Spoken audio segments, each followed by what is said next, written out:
Ashim class पर आपका स्वागत है। विषय विज्ञान कक्षा 9 अध्याय नंबर 3 परमाणु एवं अणु। इसमें हमारा टॉपिक है आयन। देखिए, परमाणु या परमाणु का ऐसा समूह जिस पर स्वतंत्र आवेश उपस्थित होता है आयन कहलाता है। जैसे sodium, chlorine, ammonium, sulphate, aluminium, इन सब पे क्या है, इन सब पे आवेश है। सोडियम पे प्लस का आवेश है, क्लोरीन पे माइनस का आवेश है, अमोनियम पे प्लस का आवेश है, सल्फेट पे माइनस के 2 आवेश है और एल्यूमिनियम पे प्लस के 3 आवेश है। मतलब परमाणु भी हो सकता है या परमाणु समूह भी हो सकता है। देखिए, यहाँ पे सोडियम परमाणु है, क्लोरीन परमाणु है, एल्यूमिनियम क्या है, परमाणु है। लेकिन जो अमोनियम है ये परमाणु का समूह है, क्योंकि एक परमाणु तो इसमें N है, दूसरा परमाणु इसमें H है। ऐसे ही यहाँ पे एक परमाणु S है, बाकी जो परमाणु है इसमें वो O है। यानी कि परमाणु भी हो सकते हैं या परमाणु का समूह भी हो सकता है, उन पर क्या है, आवेश होता है, तो उसे कहते हैं आयन। अब आयन जो होते हैं वो 2 प्रकार के होते हैं। एक तो होता है धनावेशित आयन, यानी कि जिस पे प्लस का चार्ज होता है। दूसरा होता है ऋणावेशित आयन, जिस पे जो है माइनस का आवेश होता है। अब धनावेशित आयन को कहेंगे अंग्रेजी में कैटायन। ऐसा परमाणु या परमाणुओं का समूह जिस पर धनावेश होता है, धनावेशित आयन या क्षारीय मूलक कहलाते हैं। मतलब जो या तो परमाणु भी हो सकता है और परमाणु समूह भी हो सकता है जिस पर जो है धनावेश उपस्थित होगा। देखिए, अमोनियम पे प्लस का आवेश है, मैग्नीशियम पे प्लस के 2 आवेश है, कॉपर पे 2 आवेश है प्लस के, आयरन पे 2 आवेश है। यानी कि इसमें जो है प्लस के क्या होंगे, आवेश होंगे, यानी कि धन आवेश होगा। अब इसे जो है धनावेशित आयन या फिर क्षारीय मूलक कहलाते हैं। यानी कि प्लस पे अगर आवेश है तो ये हो जाएगा क्षारीय मूलक। आगे देखेंगे ऋणावेशित आयन। ऋणावेशित आयन को अंग्रेजी में एनायंस भी कहा जाता है।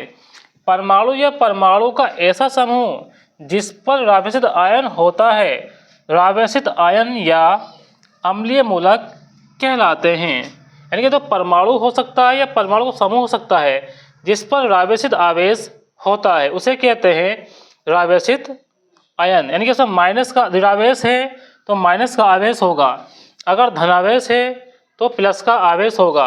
देखिए, इसको जो है ऋणावेशित आयन को जो है अम्लीय मूलक भी कहा जाता है। अब याद रखेंगे, क्षारीय मूलक होगा तो प्लस का आवेश होगा, अम्लीय मूलक होगा तो जो अम्लीय मूलक होगा तो माइनस का आवेश होगा। अब देखिए, नोट में देखेंगे मूलकों या आयनों की संयोजकताएं उन पर उपस्थित आवेशों के बराबर होती है।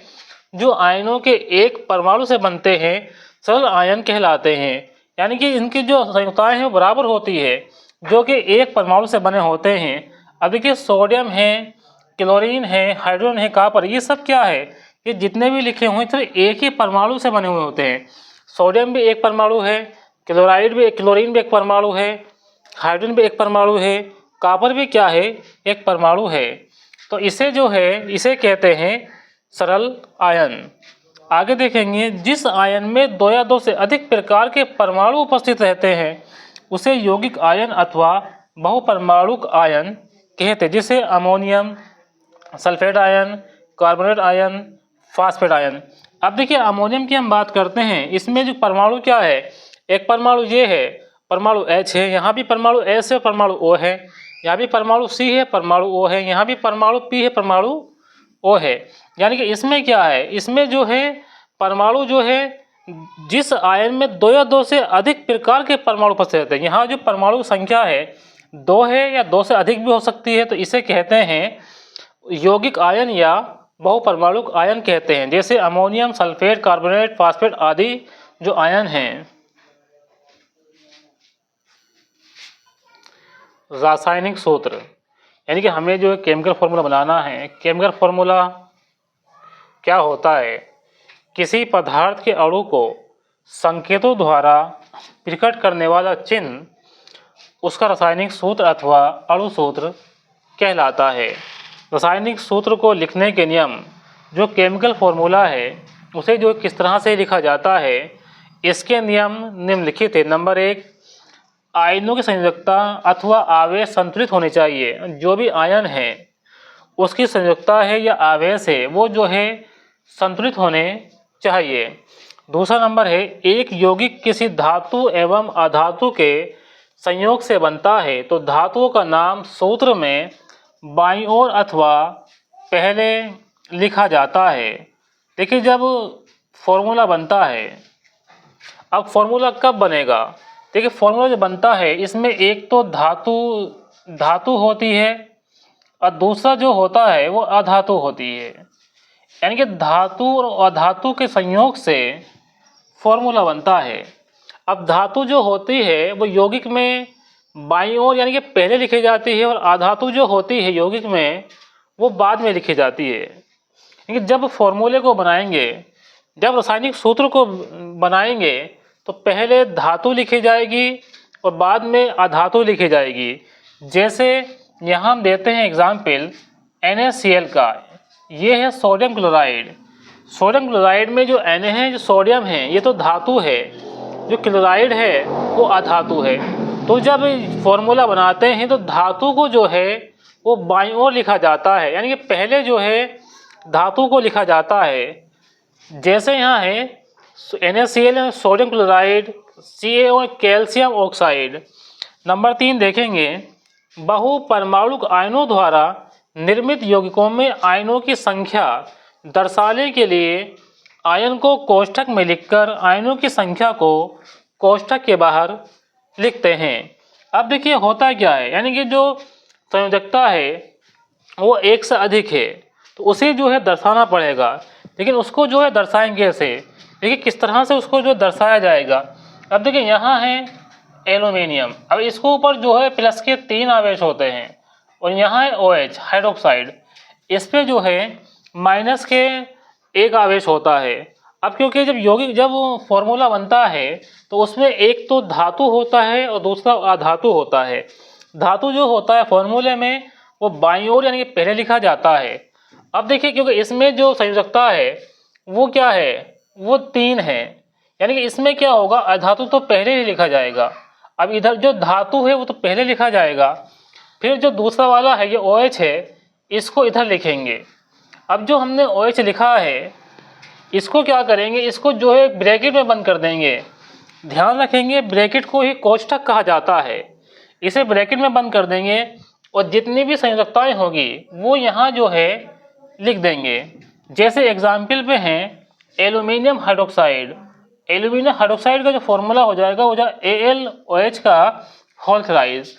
ये जो OH है, देखिए यहाँ जो है OH आएगा, इसको लिखेंगे AlOH का होल थ्राइस। यानी इधर तो लिखेंगे धातु, तो दूसरा होगा वो इधर लिख देंगे। अब जो है यहाँ से जो है इसे जो है ब्रैकेट में लिखेंगे और जो संयोजकता होगी वो जो है ब्रैकेट के जो है बाहर लिखेंगे। अब आगे क्या है, संभव होने पर आयनों की संयोजकता को उनके महत्तम समावर्तक से भाग दे देते हैं। यानी कि अगर भाग देना होगा तो संयोजकता को तो महत्तम समावर्तक से क्या कर देंगे, उसको भाग दे देंगे।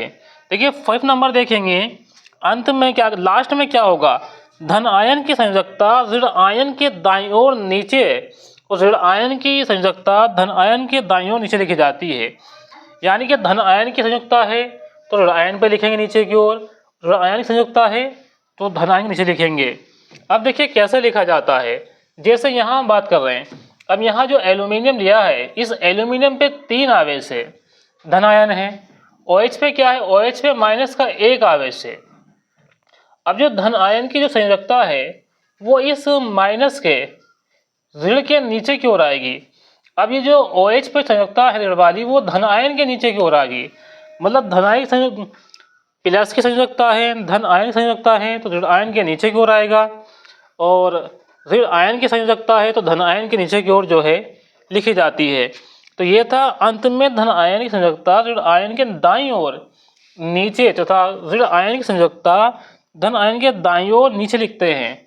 लिखेंगे दाईं ओर, देखिए यहाँ है ये धातु है तो फिर जो भी हम वैलेंसी से लिखनी होगी यहाँ तो नीचे लिखेंगे इधर, वो भी दाईं ओर। ऐसे इधर लिखेंगे, जब यहाँ लिखनी होगी तो यहाँ भी क्या करेंगे, दाईं ओर लिखेंगे। मतलब ऋण आयन की जो संयोजकता होगी वो धन आयन की संयोजकता होगी तो ऋण आयन के दाईं ओर लिखेंगे, नीचे लिखेंगे। अगर ऋण आयन की संयोजकता है तो धन आयन के दाईं ओर लिखेंगे और जो है नीचे लिखेंगे। इस तरह से क्या होगा, ये जो फॉर्मूला है केमिकल रासायनिक जो सूत्र है वो जो है बन जाता है। देखिए आणविक द्रव्यमान, आणविक द्रव्यमान किसी अणु का वह सापेक्ष द्रव्यमान है जिसे परमाणु, आणविक द्रव्यमान, आणविक द्रव्यमान किसी अणु का वह सापेक्ष द्रव्यमान है जिसे परमाणु द्रव्यमान इकाई द्वारा व्यक्त किया जाता है। आगे हैं सूत्र इकाई द्रव्यमान, किसी पदार्थ का सूत्र इकाई द्रव्यमान उसके सभी संगठक परमाणु द्रव्यमान का योग होता है। मतलब जो भी परमाणु होते हैं उसमें उसका द्रव्यमान का जो योग होता है उसको कहते हैं सूत्र इकाई द्रव्यमान। देखिए नोट देखेंगे, संयोजकता, तत्वों के संयोजन करने की क्षमता संयोजकता कहलाती है। हाइड्रोजन क्लोराइड, देखिए इसका फॉर्मूला कैसे बनाएंगे, पहले हमें प्रतीक लिखेंगे और नीचे लिखेंगे संयोजकता। देखिए हाइड्रोजन का प्रतीक है वो H है, क्लोराइड का जो प्रतीक है वो Cl है। संयोजकता हाइड्रोजन की भी एक होती है, Cl की भी एक होती है। अब देखिए ये इधर को जुड़ जाएगा, ये इधर से जुड़ जाएगा, यानी कि ये बन जाएगा HCl। अब HCl जो बन गया है फॉर्मूला, ये बन गया है हाइड्रोजन क्लोराइड का। अब देखिए यहाँ देखेंगे हाइड्रोजन सल्फाइड का सूत्र लिखना है तो यहाँ ऊपर तो लिखेंगे हम प्रतीक और नीचे लिखेंगे संयोजकता। ये जो हाइड्रोजन है इसका जो प्रतीक होता है वो H होता है, सल्फाइड का प्रतीक जो हो जाएगा वो S हो जाएगा। हाइड्रोजन की संयोजकता एक होती है और सल्फाइड की जो है 2 हो जाएगी। अब देखिए इसको एरो लगा देंगे, ये ऐसे एरो लगा देंगे, इस तरह से लगा देंगे, ठीक है। यानी कि जो 2 जो है वो तो यहाँ आ जाएगा और 1 जो है यहाँ आएगा, लेकिन जो फॉर्मूला बनाते हैं इसमें 1 को लिखते नहीं हैं, तो ये हो जाएगा H2S बन जाता है हाइड्रोजन सल्फाइड का फॉर्मूला। अब देखिए यहाँ बनाना हमें कार्बन टेट्रा क्लोराइड का सूत्र बनाना है, तो पहले जो है प्रतीक लिखेंगे और नीचे लिखेंगे संयोजकता। अब जो प्रतीक कार्बन का वो C होता है और क्लोराइड का जो प्रतीक होता है वो Cl होता है। अब संयोजकता जो कार्बन की है वो 4 हो जाएगी, Cl की 1 हो जाएगी, तो ये तो यहाँ हो जाएगा इस तरह से, और ये जो है इस तरह से हो जाएगा, मतलब 4 तो यहाँ आएगा और 1 इधर आएगा, तो ये हो जाएगा CCl4। इसका नाम हो जाएगा कार्बन टेट्रा क्लोराइड। ये जो फॉर्मूला है ये फॉर्मूला बन के ये आ गया। अब देखिए यहाँ बनाएंगे, ये मैग्नीशियम क्लोराइड का सूत्र बनाना है, तो यहाँ तो प्रतीक लिखेंगे और नीचे लिखेंगे संयोजकता।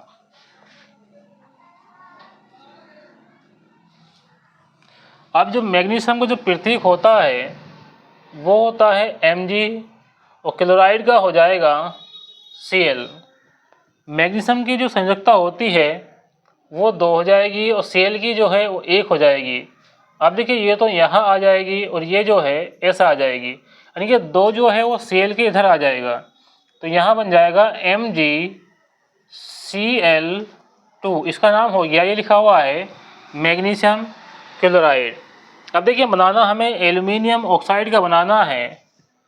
अब एल्युमिनियम में देखेंगे तो यहाँ तो प्रतीक लिखेंगे और यहाँ लिखेंगे संयोजकता।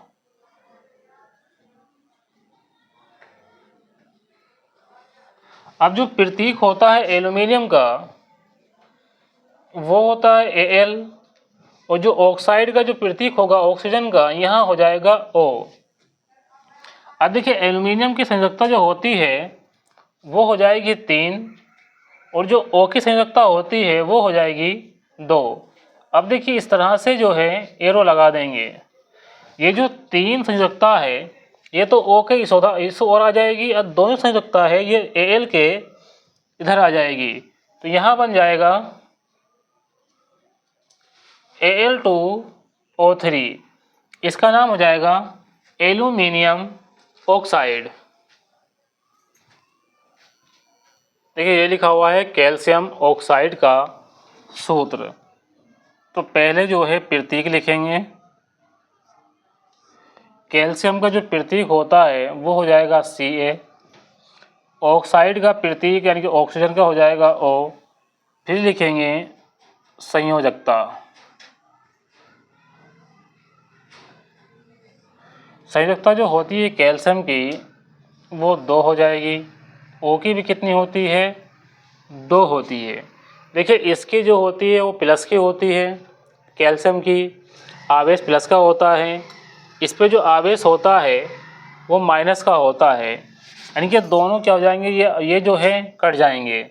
यहाँ बन जाएगा कैल्शियम ऑक्साइड। अब आगे है सोडियम नाइट्रेट का हमें सूत्र लिखना है। अब देखिए यहाँ पे लिखेंगे प्रतीक और यहाँ पे लिखेंगे आवेश। आवेश भी लिख सकते हैं और संयोजकता भी लिख सकते हैं। अब प्रतीक जो होता है वो सोडियम का वो Na हो जाएगा, नाइट्रेट का हो जाएगा NO3। अब इस पे प्लस का 1 आवेश होता है, इस पे माइनस का 1 आवेश होता है। तो ये जो है देखिए ये तो इधर आ जाएगा और ये जो है इधर को आ जाएगा। ऐसे ही यहाँ ये तो इधर को आ जाएगा और ये जो है इधर को हो जाएगा। ठीक है। अब देखिए यहाँ क्योंकि एक हम लिखते नहीं हैं फॉर्मूले में, तो ये हो जाएगा NaNO3, इसका नाम हो जाएगा सोडियम नाइट्रेट। देखिए ये बनाएंगे हम कैल्शियम हाइड्रोक्साइड का सूत्र बनाएंगे। तो यहाँ लिखेंगे प्रतीक कैल्शियम का हो जाएगा ये, हाइड्रोक्साइड का हो जाएगा OH। अब देखिए यहाँ लिखेंगे आवेश। आवेश कैल्शियम के प्लस के 2 होते हैं और OH का माइनस का 1 हो जाएगा, तो एरो लगा देंगे। ठीक है, तो ये बन जाएगा कैल्शियम हाइड्रोक्साइड। ये जो 2 आवेश है वो इधर आ जाएंगे। ठीक है, वो जो है नीचे की साइड में आ जाएंगे, तो ये बन जाएगा कैल्शियम हाइड्रोक्साइड। अब यहाँ बनाएंगे सोडियम कार्बोनेट का सूत्र लिखेंगे। तो यहाँ लिखना है प्रतीक लिखेंगे और यहाँ लिखेंगे आवेश। देखिए आवेश लिख दीजिए या लिख देंगे संयोजकता। अगर आवेश लिखेंगे तो फिर ये भी दिखाना पड़ेगा कि ये प्लस का है या माइनस का है। तो सोडियम तो हो जाएगा Na, कार्बोनेट का हो जाएगा यहाँ CO3। सोडियम पे प्लस का 1 आवेश होता है और कार्बोनेट पे जो है माइनस के 2 आवेश होते हैं। इस तरह से इसमें जो है एरो लगा देंगे। अब देखिए जो 2 जो है वो इधर आ जाएगा, तो यहाँ बन जाएगा सोडियम कार्बोनेट। अब यहाँ बनाना हमें अमोनियम सल्फेट का सूत्र बनाना है। अब देखिए शुरू में क्या लिखेंगे, प्रतीक लिखेंगे। अमोनियम का जो प्रतीक होता है वो होता है NH4। अब जो सल्फेट का हो जाएगा ये हो जाएगा SO4। अब इस पे जो आवेश है वो कितने कितने हैं ये भी लिखना है। देखिए अमोनियम पे जो आवेश होता है वो प्लस का 1 होता है, सल्फेट पे जो आवेश होता है वो माइनस के 2 होता है। अब यहाँ एरो का निशान लगा देंगे, तो इस तरह से जो है एरो लगा देंगे। अब देखिए जो NH4 है, अब ये जो 2 जो है वो सल्फेट के साथ है। ठीक है, तो सल्फेट के जो आवेश है माइनस के 2 वो इधर आ जाएगा और 1 इधर आ जाएगा। एक तो फॉर्मूले में जो है लिखते नहीं हैं, तो यहाँ जो फॉर्मूला बनेगा वो बन जाएगा NH4 का होल ट्वाइस SO4। ये नाम हो जाएगा अमोनियम सल्फेट। वीडियो को लाइक करें, अपने दोस्तों में शेयर करें, चैनल को सब्सक्राइब करें। मिलते हैं नेक्स्ट वीडियो में। Thanks for watching this video.